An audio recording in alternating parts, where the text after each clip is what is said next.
11 luxury items I don't buy anymore after decluttering over 60% of my luxury collection over the years. So I'd call this my quit list. Hey guys, welcome back. As I've mentioned, I've tallied up everything that I ever bought in my entire luxury buying journey and all the items I let go, and realized that only a mere 30-something% of the purchases I've ever made actually stayed with me for the long run. And that process came with some important lessons, which I've shared in a previous video. So if you haven't watched that video, I'll leave a link to it down below. Anyway, now that I'm a much more experienced luxury shopper, if you'd call it that, these are the 11 types of items that I no longer buy, no matter the temptation. And hopefully this will give you some insights or points of consideration if you want to slow down on shopping and be a more mindful shopper. Starting with the first one, passport holders. A lot of luxury brands make really pretty passport holders. I've ever bought one passport holder, which is this beautiful Hermes petite age passport holder. I still think that this is a really beautiful piece of art almost. I bought this a few years ago when the Sydney Hermes boutique had a petite age pop-up. So this is just a really simple passport holder with a one slip pocket where you can just slide in your passport. So after I picked this up, I did actually take this on an overseas trip straight away, but I found it so useless. This could be a personal thing. I mean, hubby has a Louis Vuitton passport holder that he got as a birthday gift from a couple of his mates, and he really uses it, but I find it really useless. At the airport, you have to always take out your passport for going through customs and check-in and all of that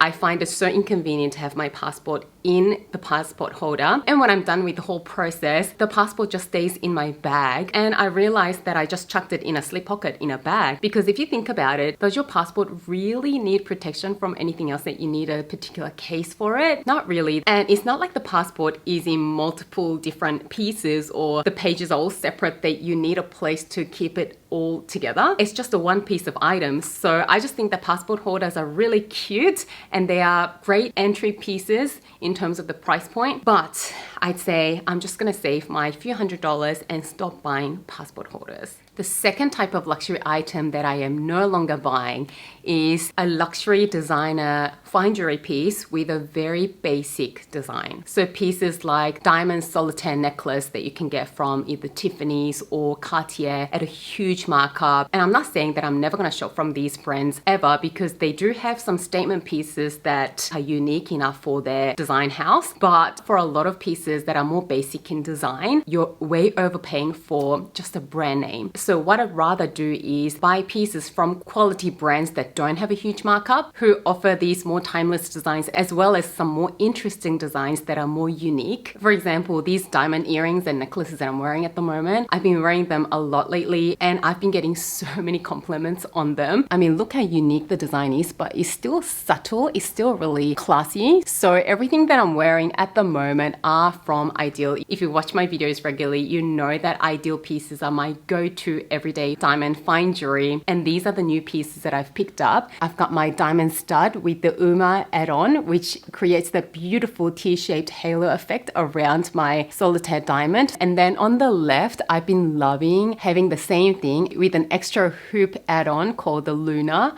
It's so edgy to have the two sides slightly different. And then for my necklaces, I've got two beautiful solitaire diamond pendants that I've been stacking together. So the top one here has emerald cut, which is called the Lola. And then the bottom one has the T-shaped diamond. Both are 1/2 carat, so really decent size. This one's called the Ava. I also love the versatility of these ones. So with the Lola, you can actually wear it as a horizontal rectangle or as a vertical. So you get two different looks with it. Also with the Ava, you can wear it with the pointy bit pointing upwards, or you can wear it the other way and have it as a downward teardrop. So really versatile pieces. I've also really been loving these two pendants on a single necklace chain together to create a more unique necklace look. So I've really been enjoying wearing these more unique pieces when it comes to my everyday fine jewelry, rather than the more typical designs that you find from those designer brands at really huge markups. So this portion of the video is in collaboration with Ideal once again. I've worked with Ideal for a number of years, so I've had a lot of their pieces for years now, and I am really impressed by their quality. Everything is exactly how they were when I first received them, so they really do have great longevity. They are so sparkly, the craftsmanship is so immaculate. In case you're not familiar with Ideal, they are a high-end jewelry brand delivering hot jewelry without the traditional markup. They basically offer everything that a luxury brand does while being a lot more reasonably priced and a lot more approachable that way. So they are here to give more where other brands try to cut costs and give less. They specialize in top quality lab-grown diamonds, so they select the top 1% lab-grown diamonds and create designs that you can endlessly restyle with their modular timeless pieces. One of my favorite things about Ideal is the versatility of their pieces. I think it is just so smart how their pieces are designed. So all of their pieces are designed to mix and match with each other. It provides even better value for money because you can create so many different looks with just a few pieces. For example, with the earrings, you just buy the diamond stud base once and purchase different add-ons to create so many different looks. You can wear the diamond studs on its own, which is perfect for work and for understated everyday look, or you can wear it with any of the add-ons. I also love the Lola add-on on its own on just the stud base. It looks clean and edgy. Also with their necklace pendants, you can purchase the solid gold chain ones and buy different pendants. Most of their pendants are removable, so you can have completely different necklaces with a single chain by purchasing different pendants. I also love their bracelets, either worn by themselves or stacked with my luxury watches, and Ideal really matches the traditional luxury brands, both in the quality and craftsmanship as well as storytelling. It is a family-owned business to this day.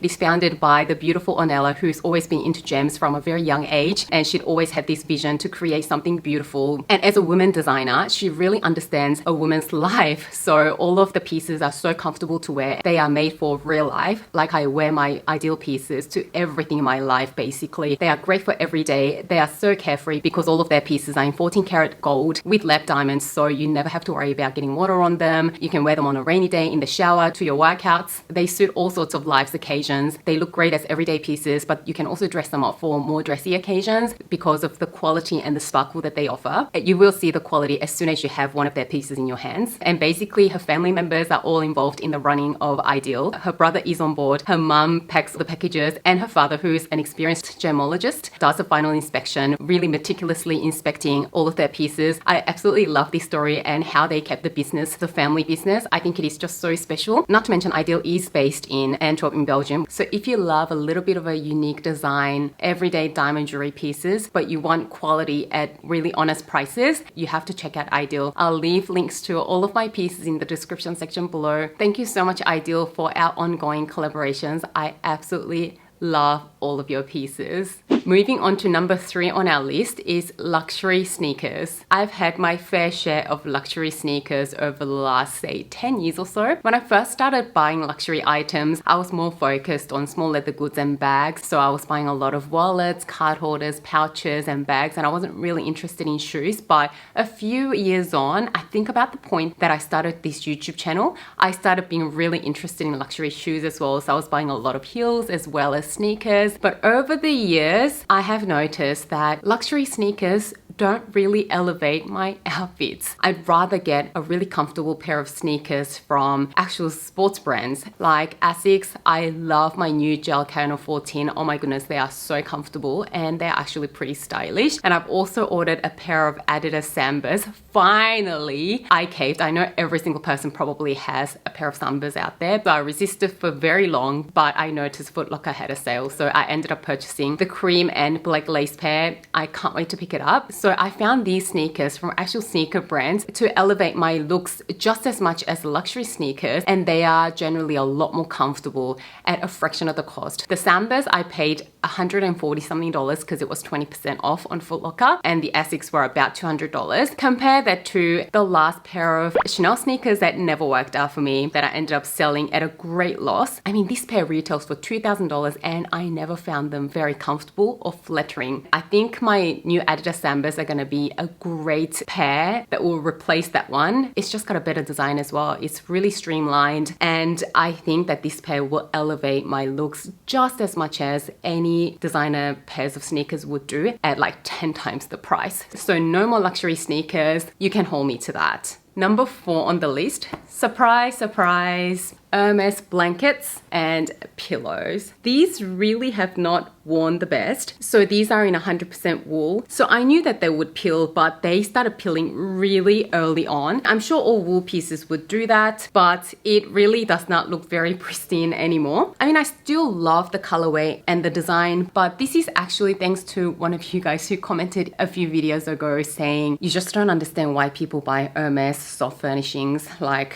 blankets and pillows. You can get such better quality blankets and pillows from other brands that actually specialize in these. And I totally agree. But I think a lot of us do it. I mean, I still use these as my soft furnishing in my lounge because I already have them anyway. So why go and spend more money getting more pieces while they actually look pretty good in my lounge? But if I had to do it all over again, I probably wouldn't get them. I don't really recommend them. But we also all know that these are kind of Birkin baits. So I think a lot of us end up buying these blankets and pillows to build a purchase history if we're trying to get a Birkin or a Kelly bag. But in hindsight, I think there are much better purchases that you can make with this amount of money, even if you are building up a purchase history. I think these blankets now retail for like 3,000 Australian dollars. The pillows are like over $1,000. So I don't know. I'd rather get something else for this kind of money, even if I'm trying to build up a purchase history. Actually, I went to the Hermes sale recently. It was so strange that I was invited because I haven't been in the store for at least 6 months, I think. I haven't seen my sales associate just because life has been so hectic and busy and there's a lot going on. So I was really surprised to get the email invitation to the Hermes private sale. Of course, I went and they actually had some blankets and pillows on sale for half price, or was it 40% off? Can't remember. They were very attractively priced and a lot of people were getting them, but I resisted because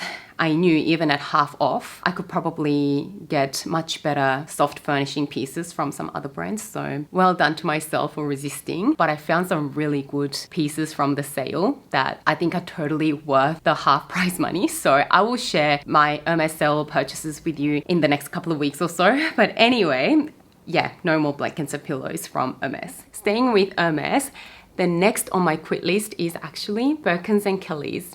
I think I really do not need any more Birkins or Kellys. I have enough at the moment. I do have a couple of Kellys in size 25, a mini Kelly, and a few Birkins. And guess what? They are not the most practical bags in my lifestyle at all, or in anyone's lifestyle. I've got a few friends who also own a few Kellys and Birkins, and we all said the same thing. They are not really the useful bags in our everyday lives, which is the majority of our lives really. So I actually can't remember the last time I used my Kelly. The only one that I use a lot is my mini Kelly, just because it is so convenient. It's small enough, it's so easy to grab and go. But in terms of my Birkins and Kellys, I do really need to make an effort to plan to use one of those bags, and I don't find them particularly practical. You guys know that I am still trying to declutter my Birkin collection. I do have 3 Birkin 25s. I was planning on letting one of them go, but it's on hold because hubby is really attached to them and he's like, oh my gosh, don't let them go. Really have a good think about it. So it's on hold at the moment. But yeah, no more Birkins and Kellys. If anything, I think I should curate my Birkin and Kelly collection. I think there was a time that I was really hunting for these popular bags, and I am really grateful that I do have the collection that I do. Some people might see it as an excessive collection because I have a few. Other people might see this as a really small collection because I know lots of people who collect many Birkins and Kellys. I'm definitely not a true collector, but just because these bags are so hard to come by and so hard to get, that's the only reason I'm holding on to them and being really careful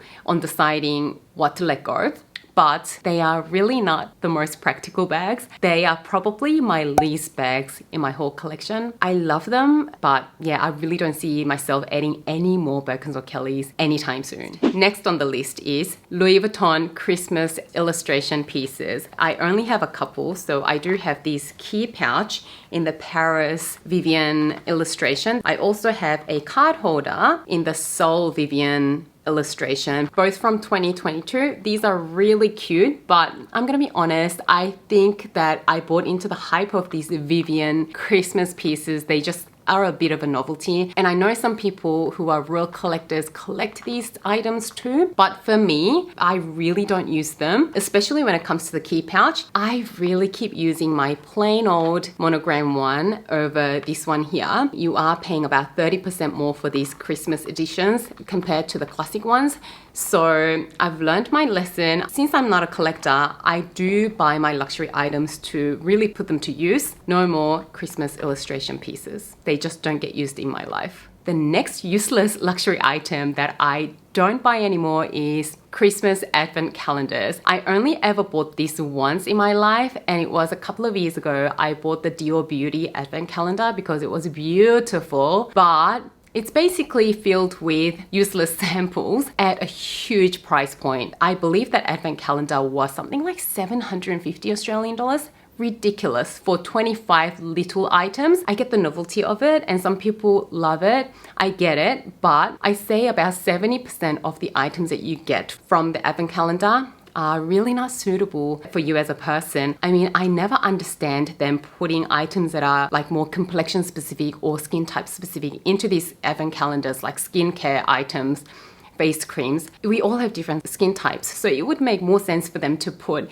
more universal items like hand creams or, I don't know, lip balms. But they had a lot of those specific products, like a foundation. It was in like a shade 02. Not everyone is a shade 02, for example. And they had lipsticks in different colors, but not everyone suits the same colors. So yeah, I ended up only using like 20 or 30% of what was in that advent calendar. And I've decided never again. I'd rather put that money and buy 2 or 3 products from the brand that I absolutely will use. Another one that I'm always tempted by is the Diptyque advent calendar because they make their calendars really cute and pretty as well. And I love Diptyque candles, but there are just a few scents that I really love from Diptyque. So I've had to talk myself out of it many times in the last few years and tell myself I should just put that money and buy a few candles that I really love in the full size, not buy into the novelty of it all. Next one is luxury work bags.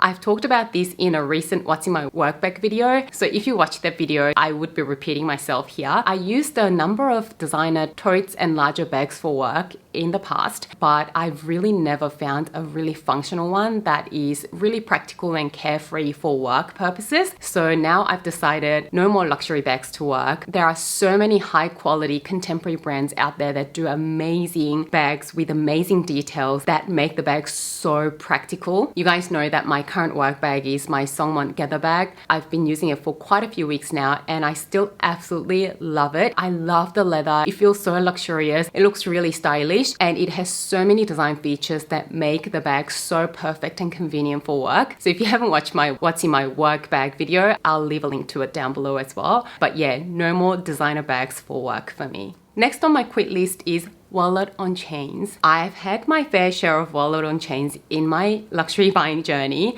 I had one from Chanel, which I ended up returning. I also had one from Louis Vuitton, the Pochette Felicie, and the most recent one was a couple of years ago. I got the Saint Laurent small wallet on chain in the all black color. I think I love the idea of the wallet on chains, but they never worked out for me because I found myself to be someone who prefers to carry a wallet with me, even if it might be a really compact wallet or a small card holder. What I found with wallet on chains is that they are so small and generally so slim in profile that even though they do look like a decent sized bag, they're usually so slim that you really can't put much into them. And if you want to maximize the little space you have in these wallet on chains, you do really need to utilize the card slots and the actual wallet on chain feature of the wallet on chains. But I just really found myself too lazy to take all my cards out, put all my cards and cash into the wallet on chain slots, and then put them back into my compact wallet or card holder when I want to switch out of the wallet on chain and use another bag. So I found myself never really enjoying using wallet on chains. And you guys know that I do actually have a size minimum when it comes to my handbags now, and wallet on chains are definitely too tight for me in terms of space. The next on our list are Twillies. I have bought my fair share of Twillies as well. I do have quite a few Twillies in my collection, but guess what? I don't really use Twillies. A lot of people use Twillies to protect the handles of their bags. So they wrap these Twillies around the handles of their bags, like the Birkins, Kellys, or any top handle bag. And I occasionally do that as well if I do have a more delicate bag or a really light colored bag with a light colored handle and I'm worried that it's gonna get stained. I do occasionally put a Twilly on, but in general, I really like the look of my bags, clean and simple. I don't like a lot of bells and whistles on my bags, and I guess Twillies are one of those things that are at lower price points as well. These Hermes Twillies cost about $300 a piece, so you know, sometimes it's so tempting to get one of these as a little pick-me-up, but you could hold yourself back from buying a few Twillies and it'll add up to a pretty decent amount of money really quickly. So you could really actually be spending thousands of dollars on these Twillies and say bag charms. And for me, I really don't see the value in spending that kind of money on these things anymore. And then lastly, number 11 on our quit list is special occasion luxury purchases. So I'm talking about birthday gifts, Valentine's Day gifts, anniversary gifts, like push presents, Mother's Day gifts. I mean, there are so many occasions if you want to come up with a reason to buy a luxury item for. The truth is, I've been there. There were years that I gave and received luxury items for birthdays and anniversaries and Christmases, but we've decided not to do that anymore because sometimes you end up looking for something to buy just to buy that for the specific occasion. Like it's my birthday, so I should get a bag. Nothing's really on my wish list at the moment, but let me look for one just because it is a really nice reason to get myself a bag. So browse. Oh, this one looks all right. So sometimes I end up buying something for the sake of that occasion, but it would have never really been on my wish list. And now personally, we think that that is completely nonsense. So we really got rid of the luxury gift culture in our family for these special occasions. If there are items that we really like, we might just purchase it for each other, even though it's not a special occasion.